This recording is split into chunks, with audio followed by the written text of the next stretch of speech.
તમારું નામ શું? રાજેશભાઈ અને ગામ કયું? મંગળિયા, તાલુકો? ડોલવાણ, અને જિલ્લો?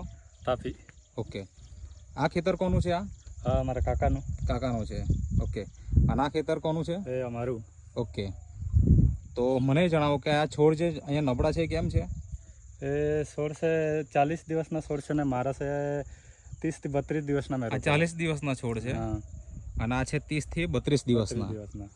તો અહીંયા પાણીનો ભરાવો થાય છે પાણીના એવું? ભરાવના કારણે આ મારા ખેતરમાં જ જાય છે ને તો હે. ઓકે, મતલબ કે આ પાણીનો ભરાવો અહીંયા થાય છે થાય છે અને અહીંયાથી તમારું આ અહીંયાથી થઈને આ ખેતરમાં તમારા ખેતરમાં પાણી જાય છે, બરાબર ને? હા, તો અહીંયા પણ પાણી તો ભરપૂર હશે. પાણી ભરાય રહે, બધું પાણી ભરાય રહે. અમારા કૂવામાંથી જ નીકળ્યા. તો આ છોડ તંદુરસ્ત દેખાય છે અને અહીંયા તો એકદમ નાના નાના છોડ દેખાય છે. શું કારણ?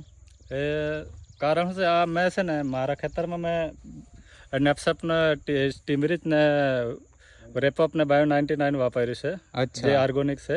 હા, ને એટલે એનાથી તમને રિઝલ્ટ મળ્યું એમ? હા, મેં રિઝલ્ટ મળ્યું કેમ કે મરચાની ખેતીમાં અમે બિન અનુભવી છે, પહેલી વાર ખેતી કરીએ છીએ. અચ્છા. તો તે છતાં પણ નેટસપ કંપનીની પ્રોડક્ટ વાપરી એટલે તમને આ તફાવત જોવાનું મળે છે.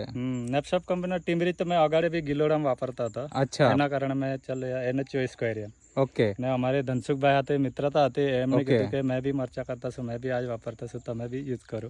ઓકે. તો એના લીધે અમે આ વાપરી. ઓકે. ને રિઝલ્ટ સારું છે. રિઝલ્ટ તો અમને ખબર જ હતી, હા, પણ અમે હું પહેલી વાર મરચા કર્યા એના કારણે અમને બી ડર તો લાગતા હતા, પણ અત્યારે ડર નથી કે અમે જીતી જાઉં. ઓકે, રિઝલ્ટ મળી જશે એમ. ઓકે, સરસ સરસ. તો બીજા ખેડૂત મિત્રોને શું સલાહ આપી છે તમારે? બીજા ખેડૂત મિત્રોને મારે એ સલાહ આપી કે આપણે ઓછા ખર્ચામાં વધુ નફો થાય તો પ્રોડક્ટ યુઝ કરવી જોઈએ.